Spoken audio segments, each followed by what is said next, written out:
Saudações, seja bem-vindo ao MTS Podcast. Aqui você entenderá que a sua vida está debaixo de um princípio, a sua vida está debaixo de um propósito. Estamos aqui hoje com um convidado muito especial, ele vai se apresentar. Saudações, daqui fala irmão Samir. Estamos aqui para debater sobre causas muito importantes que vão exatamente convergir na nossa espiritualidade, nosso bem-estar como cristãos, a nossa caminhada em Cristo e trazer uma iluminação dentro daquilo que todos nós, como seres humanos, precisamos perceber para não sofrermos enquanto Jesus já pagou o preço. Muito abençoado. Hoje temos aqui um tema a ser explanado. Hoje vamos falar sobre o poder por trás das cenas. Vamos ver introduzir acerca do poder por trás das cenas. Então, ele irá dar uma breve introdução acerca do tema de hoje. Irmão Samir, o que é falar acerca do poder por trás das cenas? Quando falamos de poder por trás das cenas, exatamente nós estamos a referir, exatamente destrocando em moeda de 5 para ser mais específico, quando falamos atrás das cenas, nós conseguimos observar que todo filme, primeiramente para acontecer, ele ocorre atrás das cenas.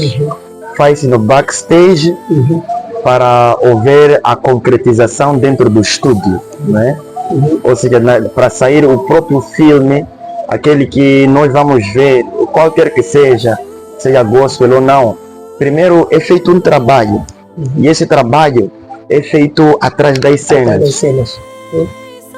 E esses trabalhos, quando são feitos atrás das cenas, permitem com que o filme saia como deve, assim como não devia sair. Então, usando esta analogia, trazendo para o ramo espiritual, também existem poderes atrás das cenas. Ou seja, o que esses filmes concretamente estão a fazer é nos trazer uma reflexão do que acontece no ramo do espírito. Então, quando queremos falar do poder das cenas, estamos a falar de poderes que atuam exatamente no backstage, orquestrando negatividade contra a vida do ser humano.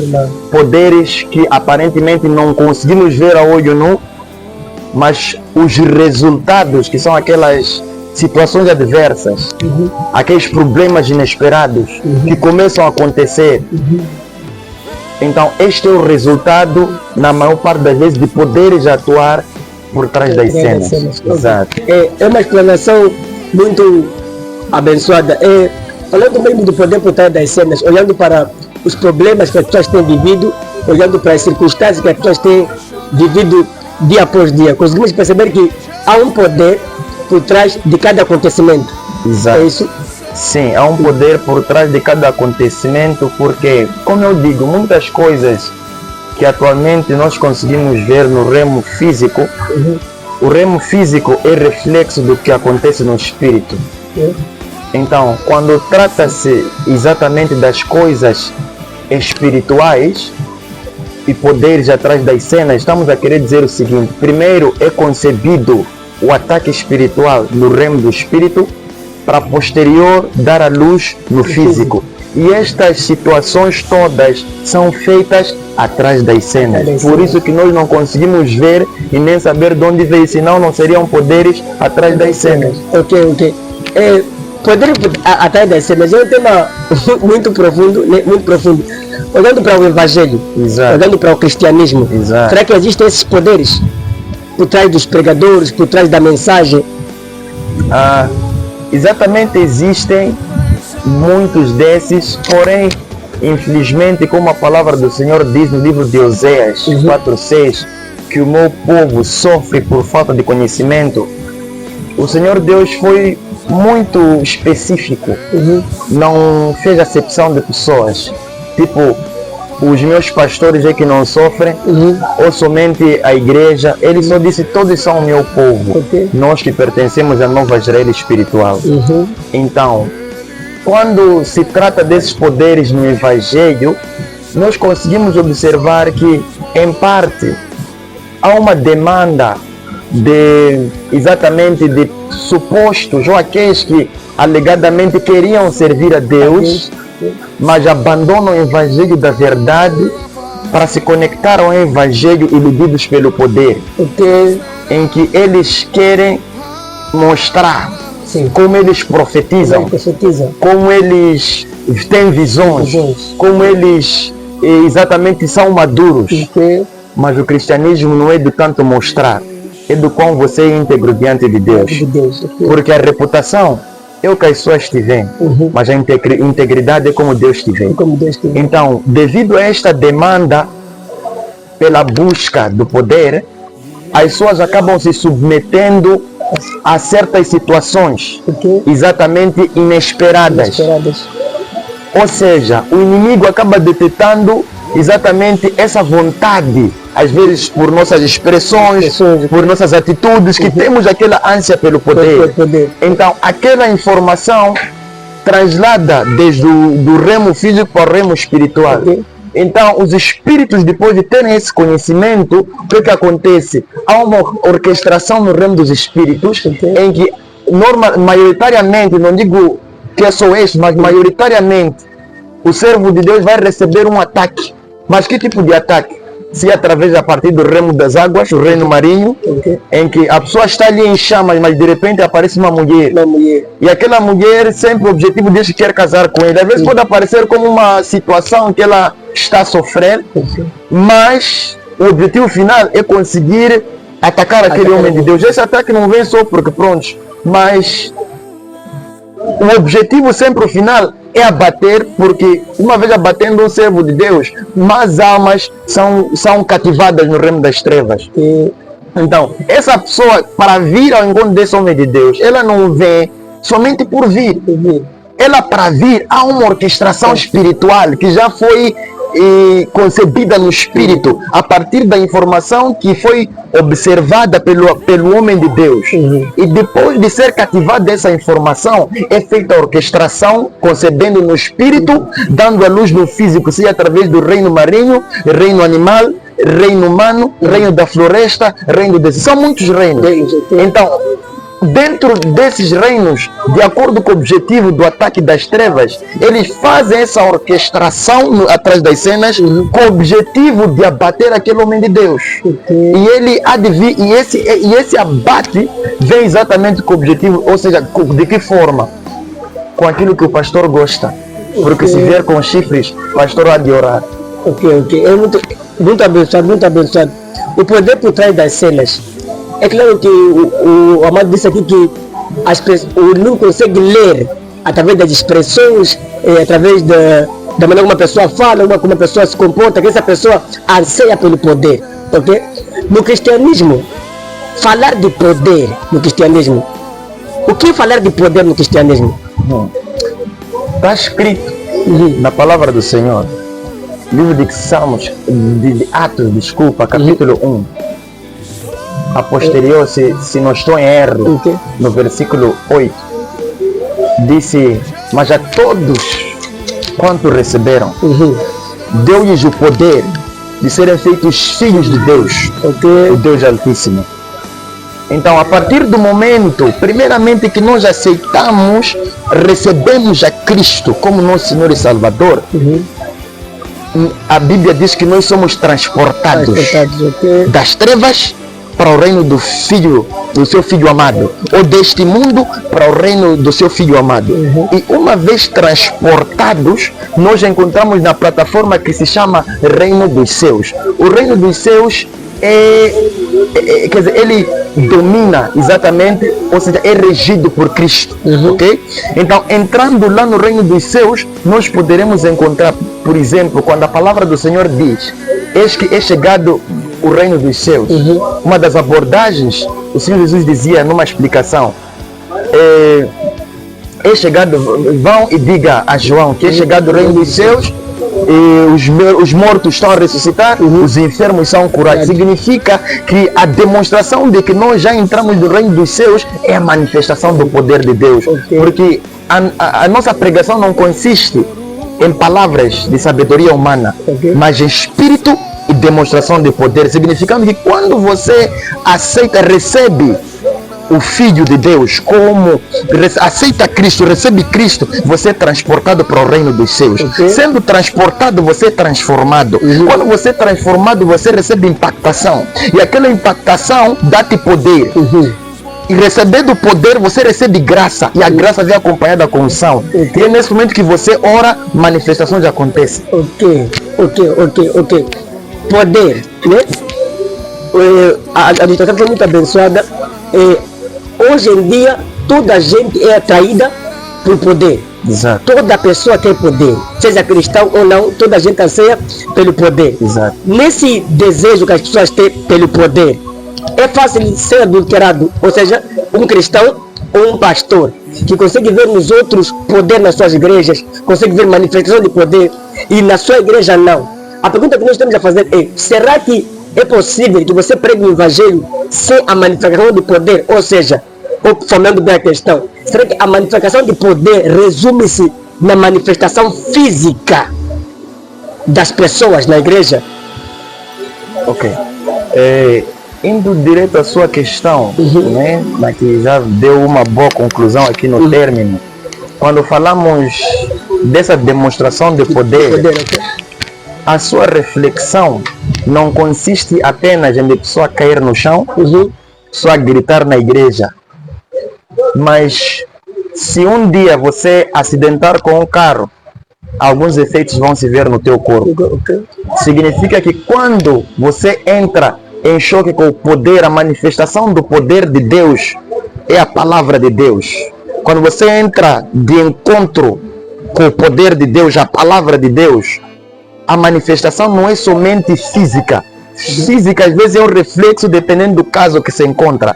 Mas a tua transformação, não vos conformeis com este mundo, mas sedes transformados pela renovação da vossa mente, para que possais provar qual seja a boa, agradável e perfeita vontade de Deus. Essa transformação também é uma demonstração de poder. Significa que quando você recebe o poder, há uma transformação na tua maneira de raciocinar em relação a coisas da sua própria vida, a vida das pessoas e da sociedade.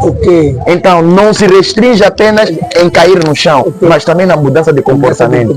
É muito abençoado, muito abençoado. O poder também é manifesto através da transformação, também é uma demonstração de poder. Muito abençoado. Amado, o que deve estar atrás da manifestação do poder? Ou seja, falando aqui do tema a manifestação ou o poder por trás das cenas, né? O que está por trás da manifestação do poder de Deus? E o que está por trás da manifestação do poder de Satanás? Como podemos olhar esse sentido, né? Por trás do poder de Deus, o que tem que estar? E por trás do poder de Satanás, o que está? Certo. Está escrito na palavra do Senhor que a luz resplandece nas trevas, e as trevas não a compreenderam. Uma vez percebendo que há uma elucidação da escritura concernente à luz e às trevas, aqui nós observamos, primeiro ponto, uma superioridade da luz em relação às trevas. Então, primeiramente, começando com o menor, né? Em ordem crescente. Quando falamos dos poderes, o que está por trás das cenas do poder das trevas, primeiramente não começou agora nessa discussão, começou antes do Jardim do Éden, que foi mesmo lá no céu, na expulsão do próprio Lúcifer, porque se achou iniquidade em seu coração, ele foi expulso. Ainda não tinha feito, só se achou. Se achou. Ele não tinha ainda. Era antes de executar, antes de fazer. Então, o próprio Lúcifer, quando pecou, transformou-se em Satanás. O pecado fez com que Lúcifer transformasse em Satanás, porque Lúcifer significa luz. Então, quando o inimigo cai, ele levanta-se contra tudo que tem a ver com Deus. Então, uma vez levantando-se contra tudo que tem com Deus, com a terça parte dos anjos caídos que foi deplorado, o que nós observamos no apócrifo do livro de Enoch, é que aqueles anjos caídos ensinaram os homens como usar drogas, como usar planta com planta para conseguir fazer cura e conseguir prejudicar alguém. Conseguiram ensinar o homem como usar armas e montar armas. Foram esses anjos caídos. Como exatamente para usar maquiagem. Aquelas mulheres que estão a se maquiar de qualquer maneira. Anjos, isso foi uma lição que anjos caídos trouxeram. Não obstante, por que Jezabel tanto se adornava com essas maquiagens?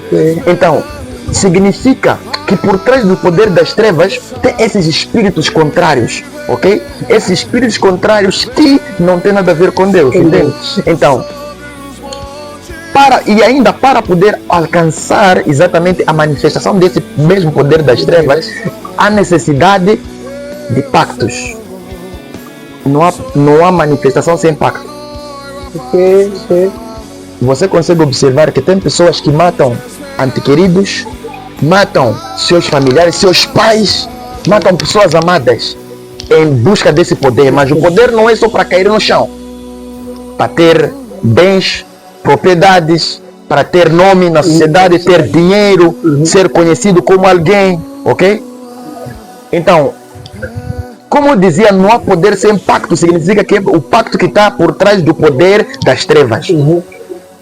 Após firmado um pacto, exatamente você está a dar uma autoridade legal, ou seja, uma legalidade na sua jurisprudência legal que é aqui na Terra, de convidar espíritos maus para através de ti causarem problemas à humanidade.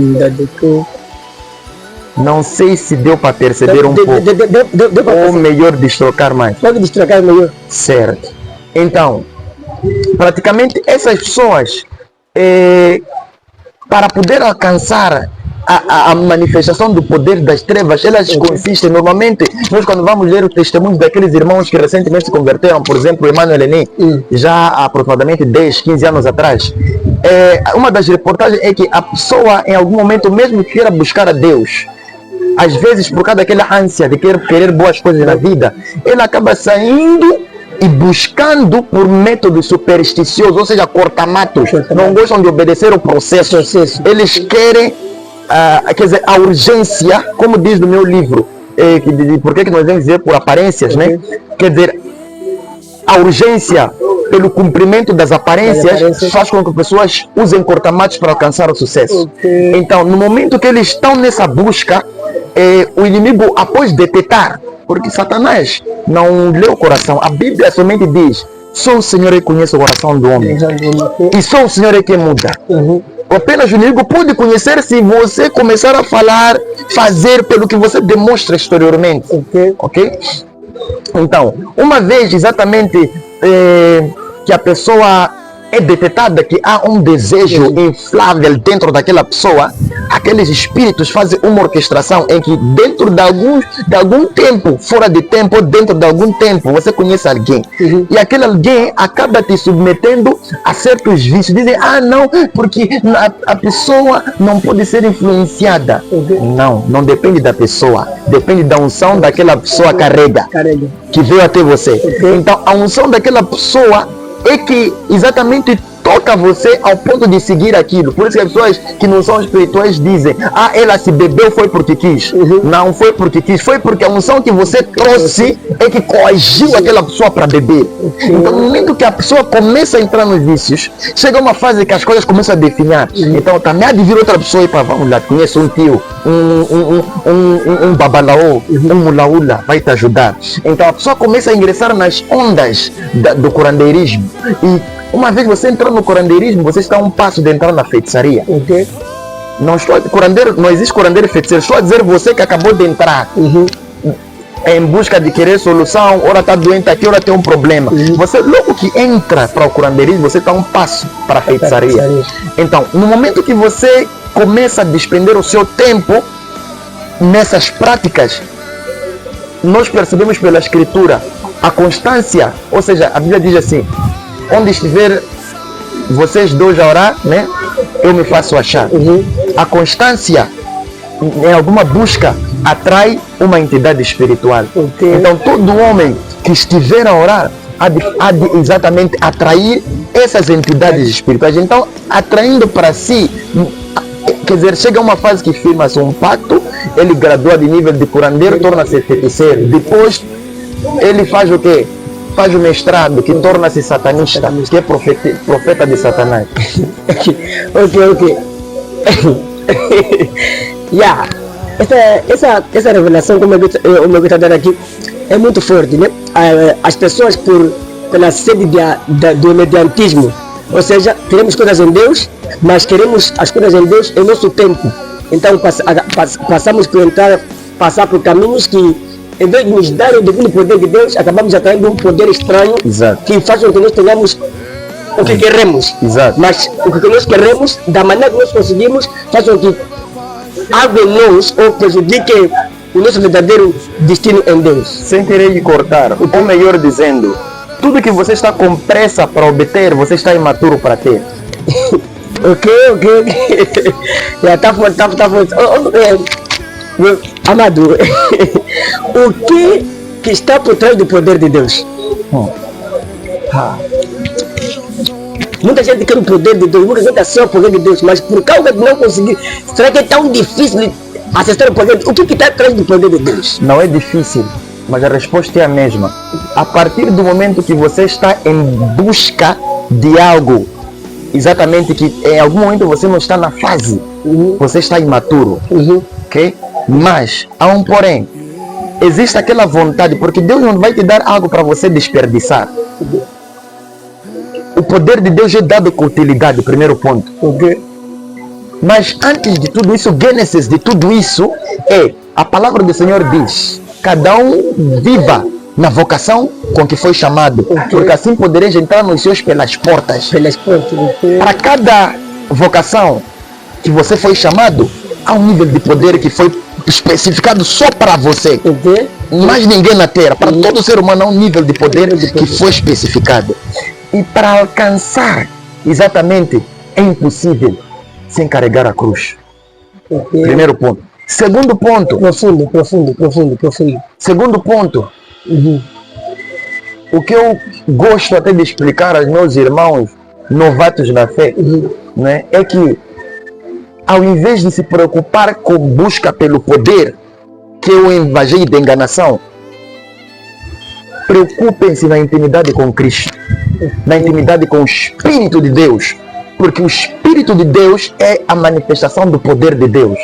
Quando você tem comunhão com o Espírito Santo dá exatamente, você quando anda com o Espírito Santo, você está a andar com unção do Espírito. Então a unção do Espírito provém a manifestação desse poder. Ok? Mas tem uma coisa, você pode ter unção, depois você pode querer manifestar aquele poder, e depois você pode querer ter a presença de Deus contigo, e depois você pode querer manifestar a glória de Deus contigo. São níveis diferentes. Você pode receber primeiramente unção, que unge com o homem de Deus, e você começa a orar, as pessoas começam a cair, mas aquela unção, se não for cultivada, vai acabar. É isso que a maior parte faz. Ora vai naquele homem de Deus, ora vai ali. A busca de poder não é genuíno. Por quê? Porque você não sofreu para ter aquilo. Ou seja, Deus permite o sofrimento vir na vida do servo de Deus para poder lhe qualificar, para lhe capacitar para o poder e a glória que ele está para derramar na vida dele. Então, querendo dizer que o quê? Primeiramente, quando se trata the powers behind the scene, do poder atrás das cenas, do poder de Deus, primeiramente, como dizia eu, é aceitar Cristo como Senhor e Salvador. Aceitando Cristo como Senhor e Salvador, segundo ponto, arrepender-se dos seus pecados. Parar de fazer aquilo que você fazia antes, mudar, porque esse arrependimento, ou seja, você só recebe o perdão dos pecados quando você se arrepende, e a manifestação do arrependimento é quando você muda. Então, se você está todos os dias a ir pecar, a dizer que vou pedir perdão, e pecar e dizer vou pedir perdão, significa que você ainda não foi perdoado, porque você não mudou. Então, o sinal do perdão é a mudança. É a mudança. Você quando começa a mudar é porque você já foi perdoado, já recebe o perdão ali. Então, depois do arrependimento, você exatamente pede misericórdia, desenvolve uma vida devocional em que você primeiramente vai buscar a face do Senhor, acima de tudo e todos. Então, buscando a face do Senhor, o que vai acontecer? Durante esta jornada, nós percebemos pelo livro do David Young, que o Senhor o tenha na glória do seu reino. Ele diz: o avivamento, a oração é a chave do avivamento. Quanto mais você orar, mais próximo você estará de Deus. Quanto mais você parar de orar, mais distante estará de Deus. Então, quanto mais você estiver próximo de Deus, você recebe iluminação. E aquela iluminação traz poder. Sem você buscar, a manifestação virá. Porque você já está a andar com Deus.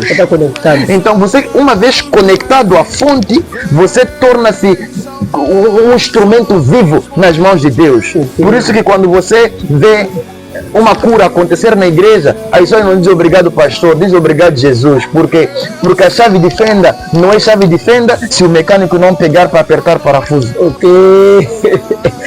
pastor somente é a chave de fenda. Apenas isso. Pega de mecânico. Estou muito abençoado, muito obrigado. O Amado abordou aqui acerca desse tema. Eu acredito que é um tema muito profundo que muitos precisam entender, né? Porque nós estamos atrás de poder sem entender o que está por trás do poder que almejamos. O Amado acabou falando algo muito forte, que disse que o poder por trás das cenas ou das coisas de Deus é a cruz, carregar a cruz, né? Olhando para o mundo em que estamos agora, olhando para as igrejas, os homens de Deus agora, algo que o Amado também disse aqui, disse que Deus dá poder de acordo com a sua vocação, ok? Quer dizer que fora daquele que é a minha capacidade de suportar, Deus não irá me dar. Então, como é que podemos explicar alguém que hoje é apóstolo, amanhã é profeta, dia seguinte é bispo ou arcebispo? O que essa pessoa está a ansiar, ou o que está por trás desses vários chamamentos que a pessoa se faz? É o seguinte, há um problema no corpo de Cristo, ou no seio dos irmãos, melhor dizendo, para ser mais específico. Encontram certos espiritualistas e não pastores espirituais, em que tendem a querer exatamente trasladar ou querer tomar a glória de Deus. Porque quem chama é Deus, o homem apenas confirma. O teu chamado, quem te dá é Deus, o homem só vai confirmar.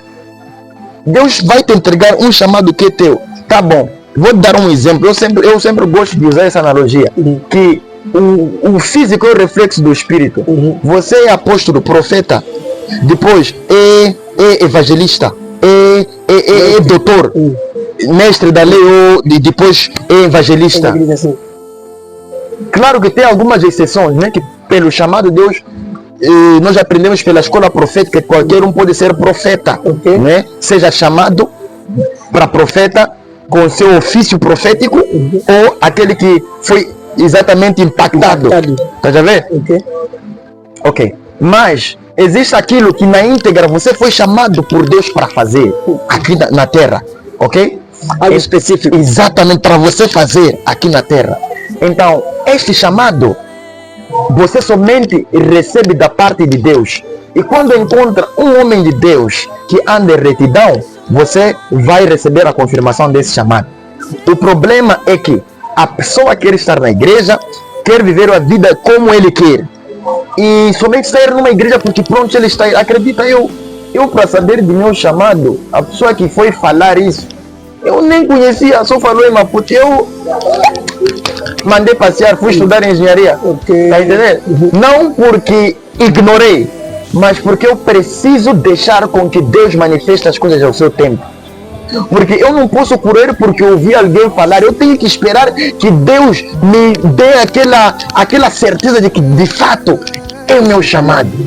Porque senão você estará a operar dentro de um gabinete que não é teu. Não é possível você ser presidente, primeiro-ministro, depois ser ministro da economia, depois ser ministro da defesa, ser tudo isso. Como? Depois ser presidente do município, ser tudo isso. É complicado, ok?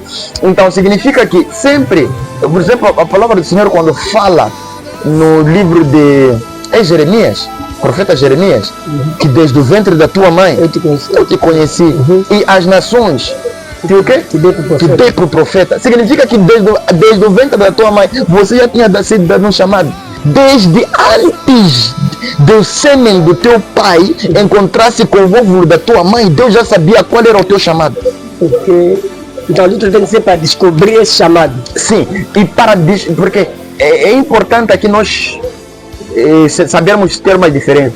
Existe aquele chamado dado por Deus e tem aquelas habilidades que nós temos.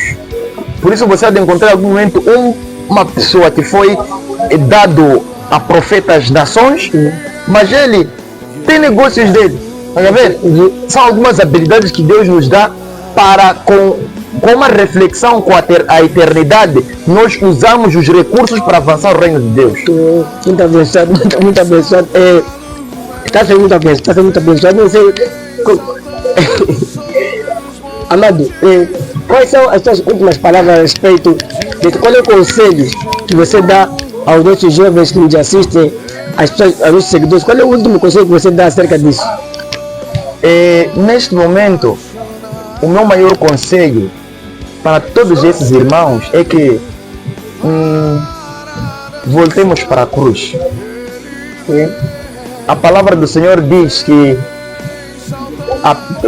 apertado é o caminho, apertado é a porta, né? Estreito é o caminho que conduz à salvação.